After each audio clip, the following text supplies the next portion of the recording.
Hello, hello, guys. How we doing?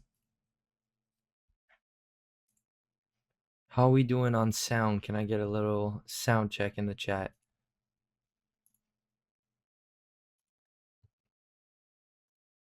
Awesome, awesome. Everybody had a great weekend, I hope. Father's Day today. I hope you spent a lot of time with your family. You don't know how long you have, right? So you gotta enjoy every moment. Well, on that note, little dark note right there.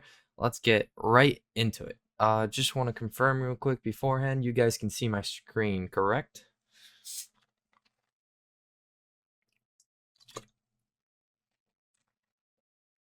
Awesome. Thank you, Matt.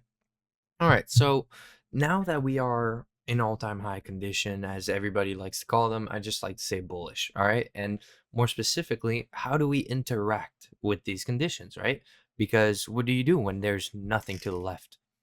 Right, we're trading indices that are meant to be always bullish, ever growing, because well, I mean, if not the United States will crash, right? It's all the biggest companies, you want that to be ever growing, so you're always bullish. And yes, as Matt just said right there, you're bullish until proven otherwise. And what is that? Well, you wait till a swing point is formed, and that is formed through accumulation, manipulation, and distribution of a higher time frame. So you're waiting for a full week to tell you that, hey, now we're going to start going down.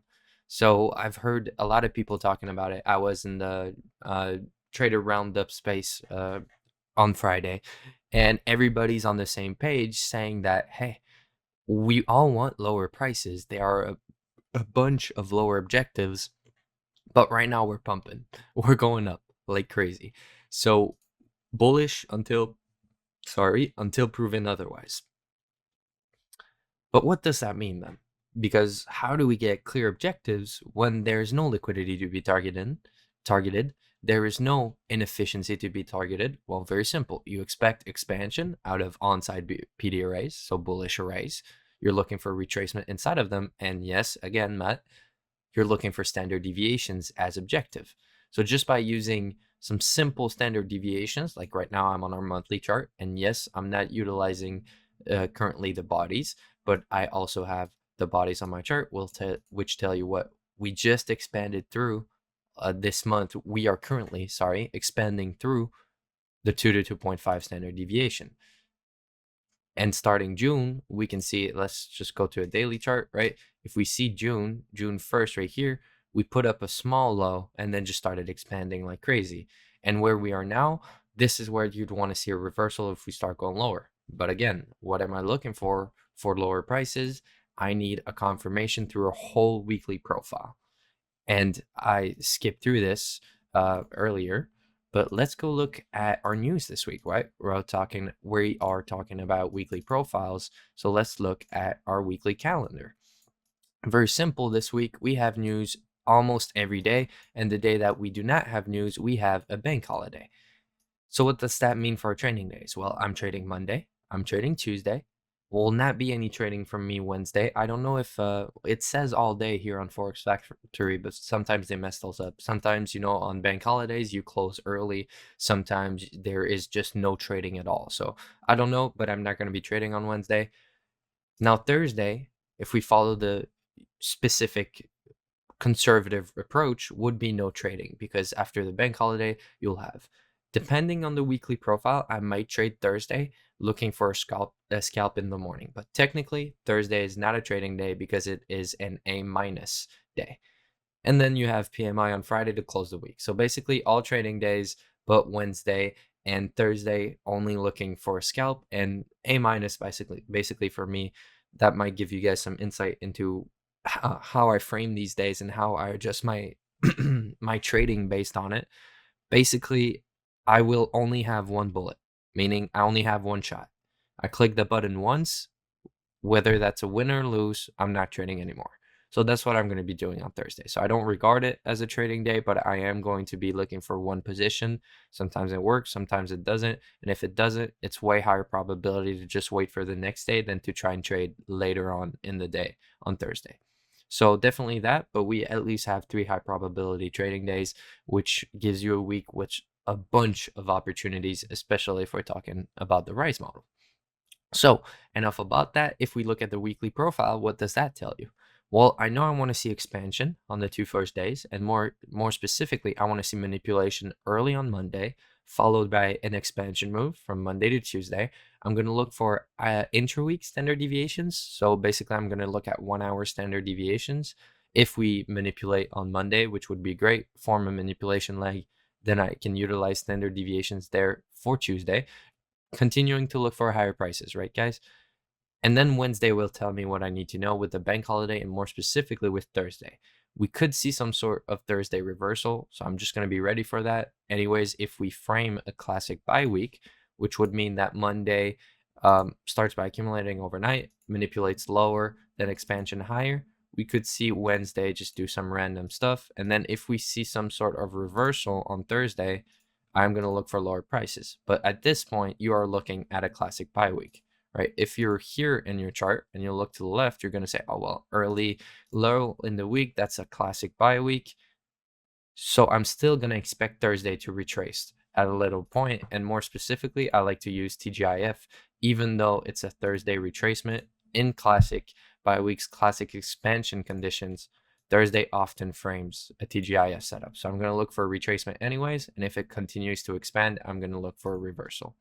As always, like right now, all we have to do is be ready for it to go lower, but not let this affect our trade ideas more specifically.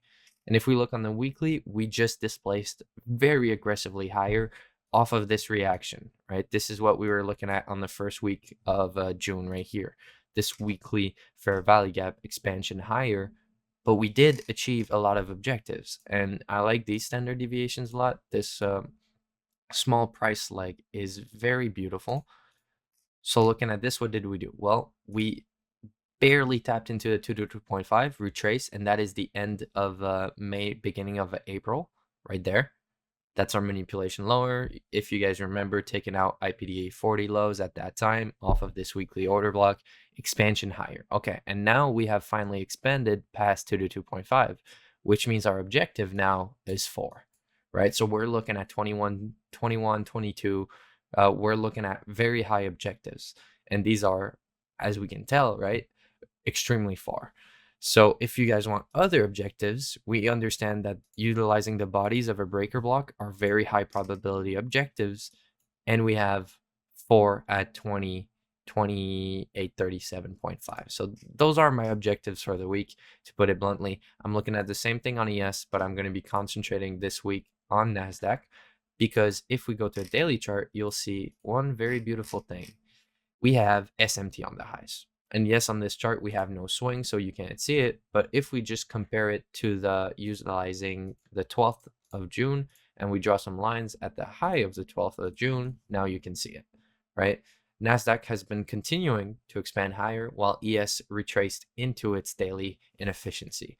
So now what do we want to see? Well, to confirm an idea higher, you need to see correlated assets, right? You want ES and NASDAQ to be doing the same move, doing the same direction. So we want to see ES take out this high. If this SMT holds, this is where you can look for lower prices, more specifically these relative equal lows right here. They look very good for a sweep into this fair value gap and possibly going higher. If you look straight, that would also be a nice daily order block right here using the 3 consecutive down close candles. So those are my lower objectives if the SMT holds by midweek. So definitely for Monday and Tuesday, I'm going to be looking for higher prices. Of course, if Monday goes and put a high and expands lower, I'm going to expect Tuesday to be continuation. So expansion, manipulation into expansion. That's what I'm looking for Monday and Tuesday. And definitely, I'll probably do a midweek analysis after the no trading day, right? After the bank holiday to see where we are at in our range.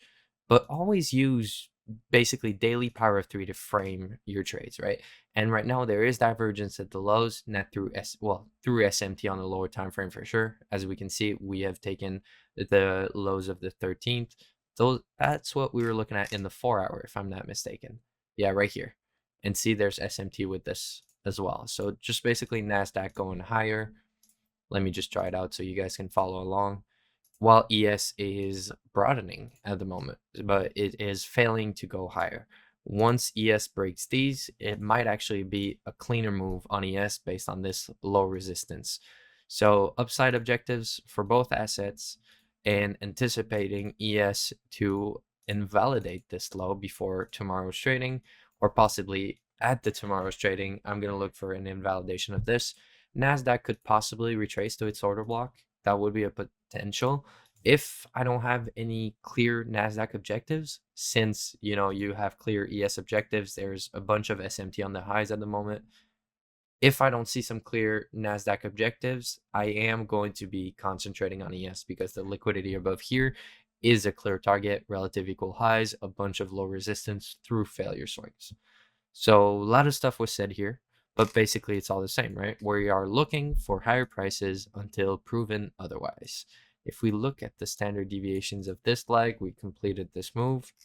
I am going to look very quickly at our yearly manipulation standard deviations. We are currently in the reversal range, sorry. If I look at ES, should be approximately the same. ES was a tiny bit stronger, and getting into it, it was, of course.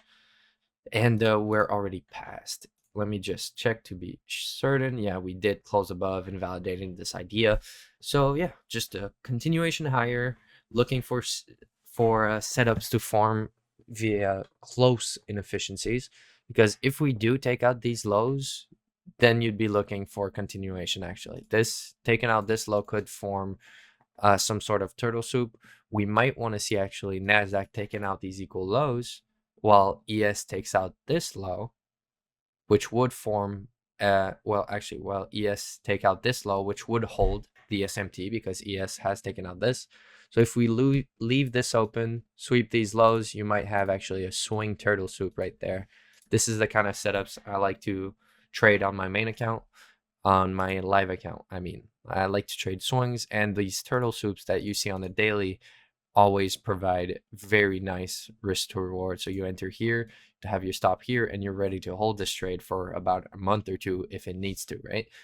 And every time I do take these swing trades, I'm only targeting standard deviations and not 1.5, which I'm lining up right now, but I'd be looking at 2 for minimum. And in case any of you guys like to swing trade, that's what I'm looking for. I'm going to look for some sort of retracement into expansion, but I really don't expect NASDAQ to go all the way down here, at least early during the week, possibly at the end of the week. That's all for the outlook, but I do want to take a second to basically look at the monthly power of 3 with you guys. So if I just clear out these drawings very quickly, this right here is our monthly candle.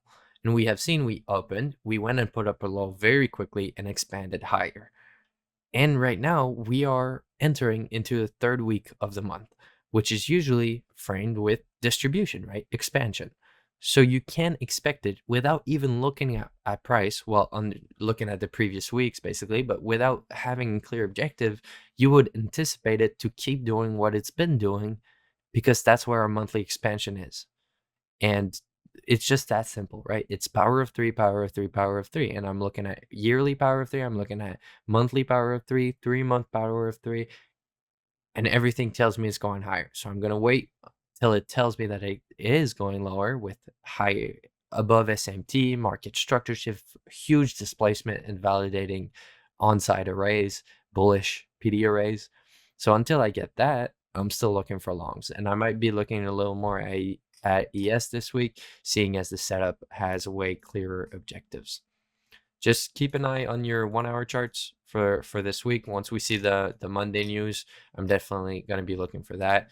We also put up some very nice equal lows. Oh, those are our equal lows. All right. So these equal lows are where I'd look for a total soup if we go down this far. Do you guys have any questions about the outlook at all?